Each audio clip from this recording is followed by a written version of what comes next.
kabisa natamani kujua mapenzi yana nafasi gani kwenye maisha yako?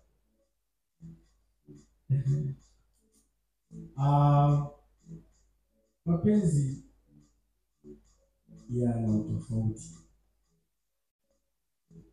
Yapo ya aina nyingi. Sasa specific mapenzi ya aina gani? Sawa. Bwana nisaidie. Kilichotuleta hapa Jacobo.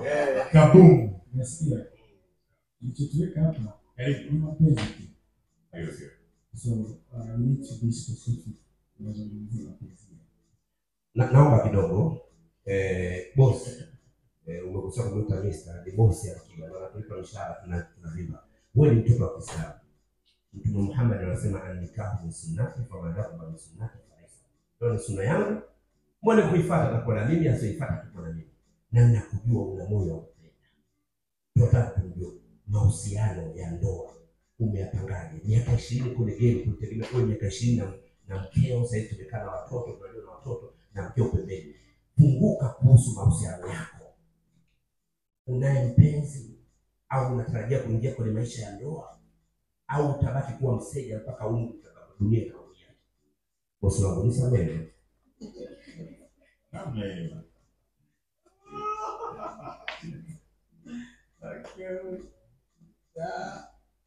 Takwambia kitu kimoja.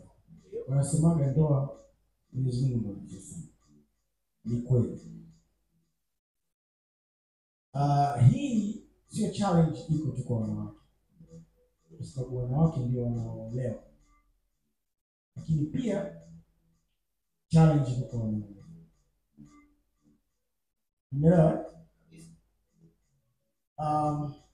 Huu ni kweli kabisa usiopimika. Kuna harusi na ndoa. Ndio. Tunaona. Huu ni kweli usiopimika. Kuna harusi na ndoa. Unataka watu washangilie harusi yako? Sawa. Lakini kuna baada ya harusi kuna ndoa. Performance. Tumeona? Hiyo ndoa ni performance. Yes. Lakini Mwenyezi Mungu taraka inamchukiza sana. Hapendi watu wakishakuwa wameoana hataki watu waachane kwa sababu pale ile siku mnaoana wewe utaalika watu, basi Mwenyezi Mungu naye analeta jopo la watu wake. Nendeni mkatie baraka. Huyo mtu mnamridhia sasa hivi ameingia katika ndoa, ameingia katika sehemu ya pili ya maisha. Sasa kama kitotokea labda baada ya ndoa mmekaa mwezi mmoja au wiki mbili mmeachana, au let's say mmekaa miaka yote hiyo ndio kuachana, mnasumbua watu. Kweli. Sasa ukiacha kusumbua watu, kuna viumbe Mwenyezi Mungu alileta pia mnakuwa mmevisumbua, haiwezekani. Kwa hivyo mtihani ipo. Ndoa sio jambo la mchezo. You have to be very very sure na mtu anayekuwa mwenye katika pingo za maisha. You have to be makini. Na nasikia kilichokuwa kimesema kwamba kila mwanaume ana ubavu wake wa kushoto. Mwanamke ana ubavu wake kulia. Unajuaje kama ana ubavu wako? That's the only point. Question kwamba performance yako ndio lazima tuwe makini katika kuchagua. Nasisitiza tena na tena. Tuwe makini. Nisipendi kuweka maisha yangu kabisa personal hadharani kila mtu akajua, kwa sababu usije watu wanitengenezea mimi. Usije ya kusemwa na mtu ambaye mtu wa nje ambaye hajui ni nani, tofauti na yule mtu ambaye anamjua. Yako leo niji hapa.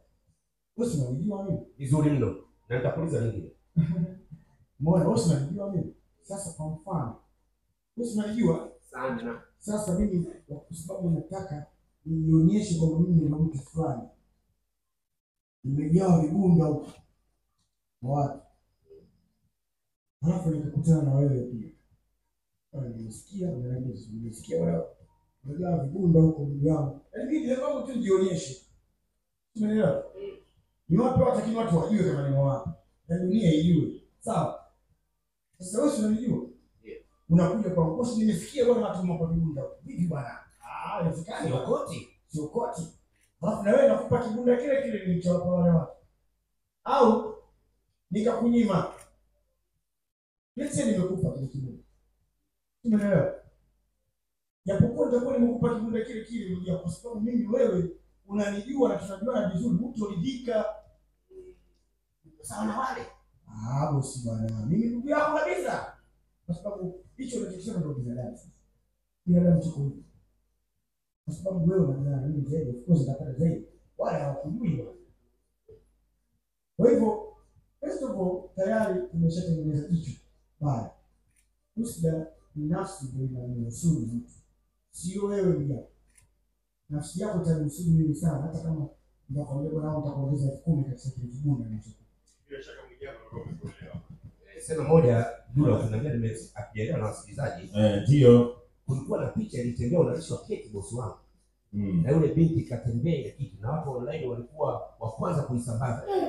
Hatimaye bosi wako amepatikana. Nilikuwa na comment zikawa nyingi. Unajifanya bosi wako hajapatikana, kapatikana. Mtoto rangi fulani ya chocolate. Umeonekana anarudisha keki, watu wakahusisha kwa mtafuta ile binti. Tukamuona. Sasa yule binti nani? Mlikutana na rafiki tu au tutegemee lolote Mungu akiwepese au tupige mbali? Yako mimi ama straight.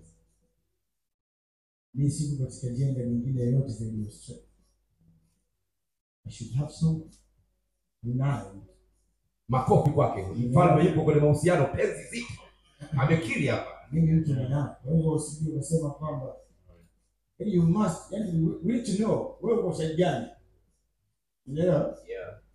Mimi na alikuwa mke wangu tulimalizana. Peaceful kabisa. Na sijui. So, lazima nionekane niko side gani. Mimi ni mwanaume. Lazima si mwanaume na nusu bali ni mwanaume. Maana lazima tukua. I'm so proud of you. Sema ulikuwa unataka kujua huyo mtu ni nani? Yes. Sasa mimi ni mtu wa karibu, ni mtu wa familia. Ndio yule alikuwa analishwa keki? Yes, ndio yule. Usiwataje. Mimi namjua. Haya, Nelly kwa sababu Mwijaku aliingia hapa ghafla na nataka nikupe nafasi ya upendeleo ya kuuliza swali moja la mwisho tunajiwaruhusu. Okay, asante. Katika ile nyimbo yako ya mapenzi ya Run Dunia, ni nyimbo ambayo imefanya vizuri sana na watu wengi wanaipenda. Natamani kujua ile nyimbo ina uhusiano wowote na maisha yako ya mahusiano katika kipindi kile, na pia ni nini kilichokusukuma mpaka